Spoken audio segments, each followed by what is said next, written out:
بسم اللہ الرحمن الرحیم۔ السلام علیکم۔ آپ یوٹیوب چینل دیکھ رہے ہیں اور میں ہوں کاشف کھگا۔ جنگ عظیم دوم کے دوران انگریزی فوج کو سنگاپور اور برما میں ہتھیار ڈالنے پڑے۔ انگریز جرنیل نے ہتھیار ڈالنے والے فوجیوں کو اجازت دے دی کہ جو فرار ہو کر جانیں بچا سکتے ہیں وہ بچا لیں۔ فوج کے ایک میجر طفیل اپنے ایک ساتھی میجر نہال سنگھ کے ساتھ فرار ہوئے۔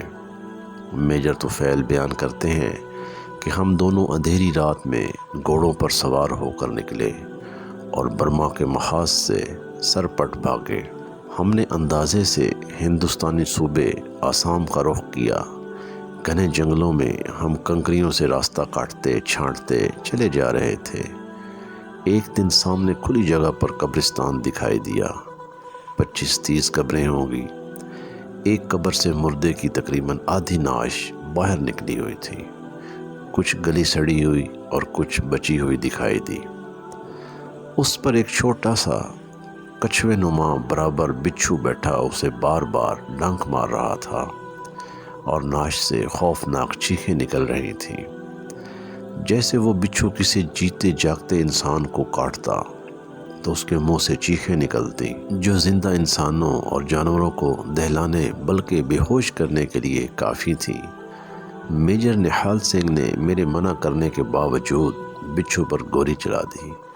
ایک شعلہ سا نکلا لیکن بچھو پر کوئی اثر نہ ہوا۔ میجر نہال سنگھ نے دوبارہ نشانہ لیا تو میں نے سختی سے منع کیا، لیکن وہ آخر سکھ تھا۔ اس نے بظاہر قبرستان کے ایک مردے کو بچھو سے بچانے کے لیے دوبارہ گولی داغ لی۔ پھر ایک شعلہ سا نکلا، بچھو پر کچھ اثر نہ ہوا اور بچھو نعش چھوڑ کر ہماری طرف بھاگا۔ ہم نے گھوڑے دوڑائے، خاصی دور آگے جا کر پیچھے نظر ڈالی تو بچھو ہمارے تعاقب میں تیزی سے چلا آ رہا تھا۔ ہم نے گھوڑوں کو پھر ایڑی لگائی، لیکن آگے جا کر ایک ندی سامنے آ گئی جو خاصی گہری معلوم ہوتی تھی۔ ہم ندی کے کنارے ابھی کوئی فیصلہ کر نہ پائے تھے کہ دیکھا کہ وہی بچھو ہمارے قریب پہنچ چکا ہے۔ جنگ آزمودہ اور مسلح فوج ہونے کے باوجود ہم پر سخت گھبراہٹ طاری ہو گئی۔ بچھو کا رخ نہال سنگھ کی طرف تھا۔ اس نے خوف اور ہواس باختگی میں اپنا گھوڑا دریا میں ڈال دیا۔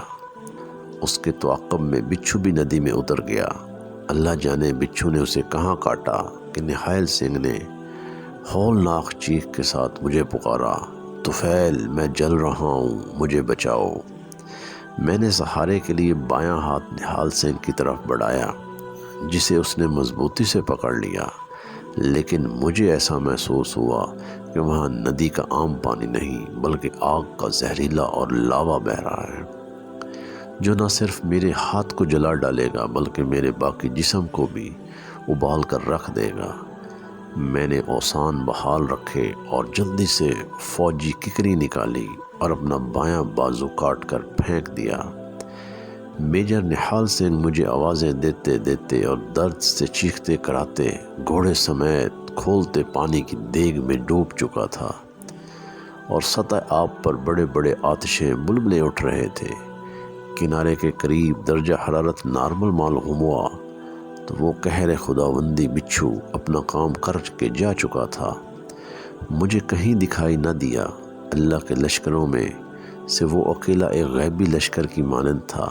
اس نے مجھ سے کوئی تعرض نہ کیا، غالباً جدھر سے آیا تھا ادھر ہی کو اپنا اصل رخ کر دیا۔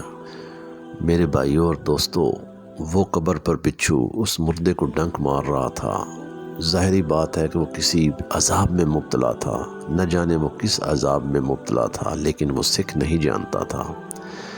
اللہ تعالیٰ سے ہمیں دعا ہے کہ ہمیں بھی عذاب قبر سے بچائے اور ہمیشہ نیک اعمال کرنے کی توفیق عطا فرمائے اور 5 وقت کا نمازی بنائے، اور جب ہمارا آخری وقت ہو، خاتمہ ایمان پر ہو اور زبان پر صرف ایک کلمہ ہو، لا الہ الا اللہ محمد الرسول اللہ۔